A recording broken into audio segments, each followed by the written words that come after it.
Après la coupe du monde de rugby en 2027 en Australie, en 2031 aux États-Unis, on a quelques candidats pour la coupe du monde de rugby 2035. Et salut tout le monde, c'est Rémi Debé. On se retrouve du coup pour une toute nouvelle vidéo. Et comme vous avez compris, juste pour cette introduction, nous allons parler rugby, nous allons parler surtout des futurs candidats et potentiels hôtes de la coupe du monde de rugby 2035. Et oui, comme vous l'avez vu peut-être récemment chez l'équipe ou encore Rugby-Rama, ça parle pas mal en ce moment d'un futur candidat, un futur hôte pour la Coupe du monde de rugby en 2035. Alors c'est pas tout de suite, mais ça parle déjà et ça pourrait intéresser quelques fans de rugby. Alors on va parler en premièrement d'une nouvelle région qui n'a jamais accueilli de pays et qui n'a jamais accueilli pardon, de Coupe du Monde. Trois pays qui pourraient faire une candidature commune comme on a au foot actuellement.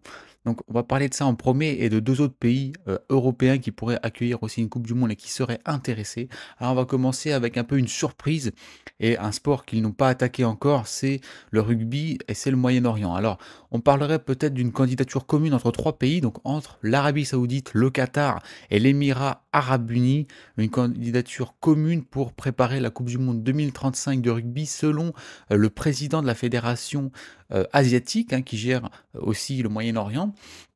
Donc voilà, c'est les informations pardon, qui ressortent, mais ils ne sont pas tout seuls. On parlera de ça après. On va d'abord s'attaquer sur ces pays. Alors, c'est des pays déjà qui ne sont pas du tout des pays de rugby pour le moment. Je ne sais même pas s'ils ont des équipes de rugby. Sincèrement, je n'ai jamais entendu parler d'une équipe de rugby au Moyen-Orient et surtout dans ces pays-là. On sait qu'aujourd'hui, ils veulent être partout. L'Arabie Saoudite et ses voisins, le Qatar, tout ça, sont dans beaucoup de sports, que ce soit beaucoup le foot, on le voit récemment, avec tous les joueurs qui partent jouer par exemple en Arabie Saoudite. Il y a la Coupe du monde de foot qui devrait se dérouler dans les prochaines années aussi là-bas. Et il y a eu la Coupe du monde 2022 qui s'est déroulée au Qatar. Alors c'est sûr que maintenant ils ont tout construit, donc ils ont plein de nouveaux stades tout neufs et assez grands et modernes dans ces régions-là.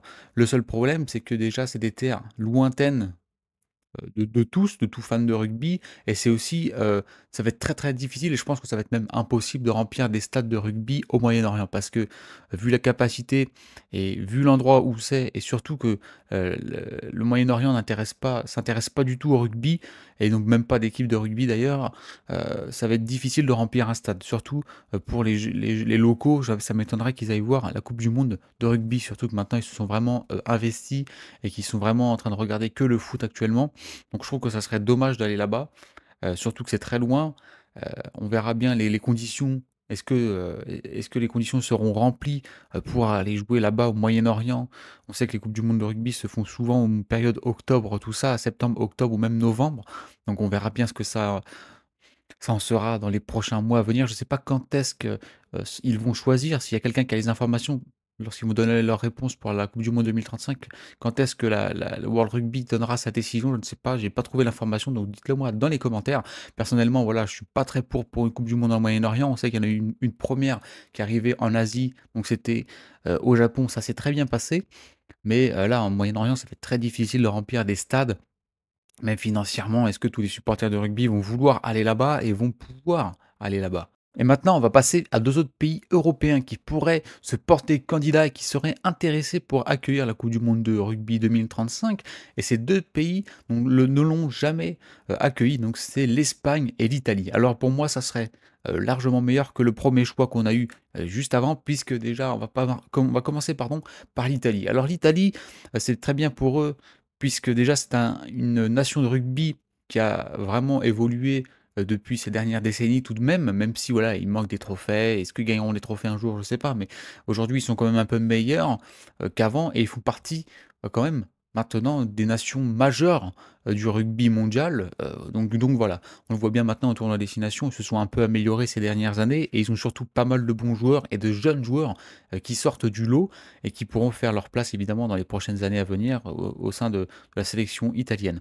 On a aussi des clubs qui se développent puisqu'on retrouve le club des Zèbres de Parme, je crois, et le Benetton de Trévise qui joue la Coupe d'Europe de rugby, donc c'est très bien pour eux.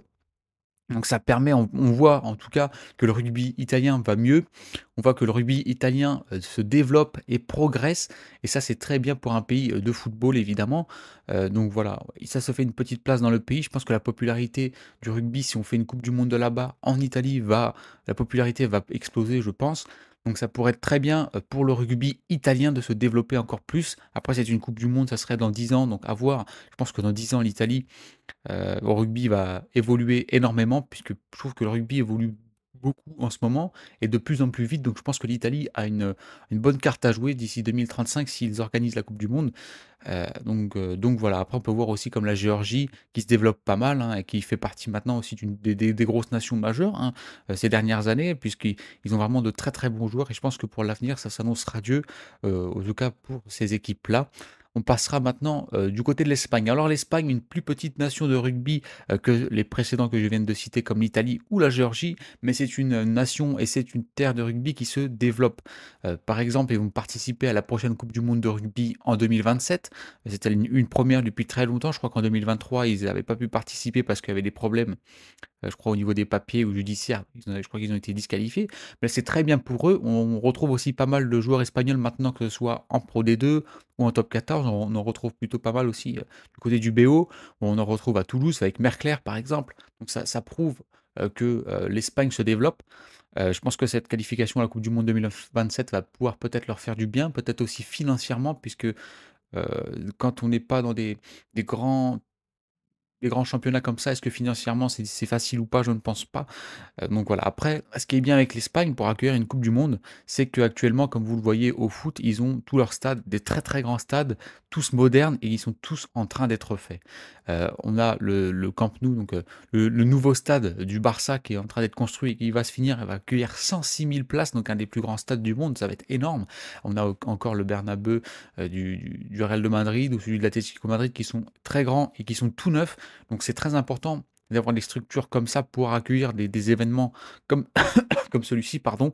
Donc je pense que pour 2035, ça peut être très intéressant. Je pense que si ça se peut jouer entre ces deux pays-là, et ce qui est aussi bien, c'est que ça sera du nouveau. À la place de faire une nouvelle Coupe du Monde en France, en Australie, en Nouvelle-Zélande ou des pays qu'on a déjà vus, ce qui est moins intéressant.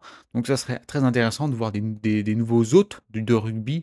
Et ce qui pourrait être bien pour le rugby, c'est que ça se développera du coup dans ces pays-là. Ça va augmenter la popularité, même si ça dépassera jamais le foot en Espagne, c'est sûr. Avec le Barça et le Real, c'est impossible.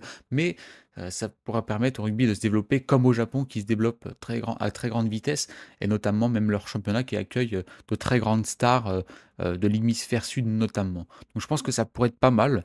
Personnellement, je voterais plus pour ça, pour des équipes, des hôtes européens. En plus, ça sera plus facile de remplir les stades avec nos voisins, par exemple du Royaume-Uni, qui, on sait, se déplacent beaucoup à l'extérieur ou lors d'événements comme celui-ci, comme on a eu en France en 2023.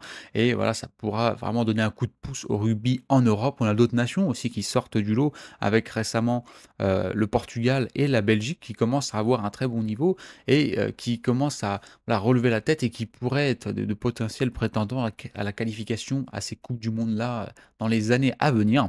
Donc moi, je vous invite à me donner votre avis en commentaire sur ce que pourraient être ces candidats en 2035, après les États-Unis qui accueilleront aussi leur première Coupe du Monde de rugby.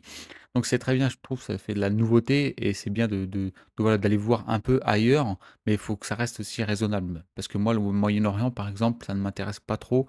Et surtout quand on sait qu'ils font même pas de rugby, que c'est un peu au milieu, on va dire, entre guillemets, de nulle part. Donc voilà. Donnez-moi votre avis en commentaire sur ces candidats, donnez-moi votre avis et ça me fera plaisir. Et n'hésitez pas surtout à vous abonner aussi, ça ferait du bien. Et puis on se dit à la prochaine pour une nouvelle vidéo. Allez, ciao tout le monde!